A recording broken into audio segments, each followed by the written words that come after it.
এই কামৰূপ জিলাৰ পানীটেমাৰ নিবাসী জয়ন্ত কলিতা, পিতা স্বৰ্গীয় ফণীধৰ কলিতা, তেখেতে ফেচবুকৰ জৰিয়তে এটা পোষ্ট দিছিলে যে ৰাহুল গান্ধীক গুলিয়াই মাৰিব লাগে। আৰু এই আমাৰ দৃষ্টিগোচৰ হোৱাৰ লগে লগে আমি কামৰূপ জিলা কংগ্ৰেছ কমিটিৰ তৰফৰ পৰা সমগ্ৰ থানাসমূহত আজি এক এজাহাৰ আমি দাখিল কৰোঁ যে ৰাহুল গান্ধী ডাঙৰীয়া আমাৰ বিৰোধী দলৰ দলপতি, সাংসদ আৰু তেখেতৰ পিতৃ ৰাজীৱ গান্ধী, তেখেতৰ আইতাক ইন্দিৰা গান্ধী ডাঙৰীয়ানীক গুলিয়াই হত্যা কৰিছিলে। পিতৃ ৰাজীৱ গান্ধীক বোমা দিয়ে উৰাই দি হত্যা কৰিছিলে। আৰু সেই ক্ষেত্ৰত আমি এই পোষ্টটো দেখা পাই আমি শংকিত হৈছোঁ। আৰু এই জয়ন্ত কলিতা নামৰ পানীটেমাৰ নিবাসী ল'ৰাজনৰ বিৰুদ্ধে আমি এখন এজাহাৰ দাখিল কৰিছোঁ।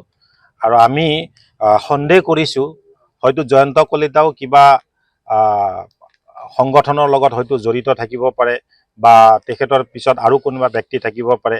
ৰাহুল গান্ধী অসমলৈ অহা যোৱা 16 জুলাই তাৰিখে অসমলৈ আহিছিলে।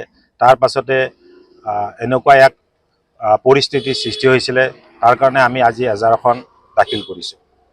এই কামৰূপ জিলাৰ পানীটেমাৰ নিবাসী জয়ন্ত কলিতা, পিতা স্বৰ্গীয় ফণীধৰ কলিতা, তেখেতে ফেচবুকৰ জৰিয়তে এটা পোষ্ট দিছিলে যে ৰাহুল গান্ধীক গুলিয়াই মাৰিব লাগে।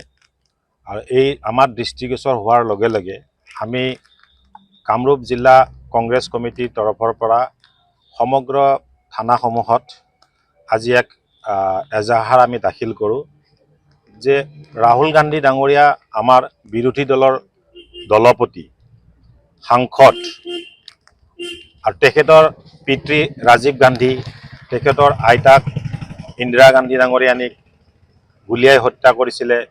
পিতৃ ৰাজীৱ গান্ধীক বোমা দিয়ে উৰাই দি হত্যা কৰিছিলে। আৰু সেই ক্ষেত্ৰত আমি এই পোষ্টটো দেখা পাই আমি শংকিত হৈছোঁ। আৰু এই জয়ন্ত কলিতা নামৰ পানীটেমাৰ নিবাসী ল'ৰাজনৰ বিৰুদ্ধে আমি এখন এজাহাৰ দাখিল কৰিছোঁ। আৰু আমি সন্দেহ কৰিছোঁ হয়তো জয়ন্ত কলিতাও কিবা সংগঠনৰ লগত হয়তো জড়িত থাকিব পাৰে বা তেখেতৰ পিছত আৰু কোনোবা ব্যক্তি থাকিব পাৰে। ৰাহুল গান্ধী অসমলৈ অহা যোৱা 16 জুলাই তাৰিখে অসমলৈ আহিছিলে। তাৰ পাছতে এনেকুৱা এক পৰিস্থিতিৰ সৃষ্টি হৈছিলে।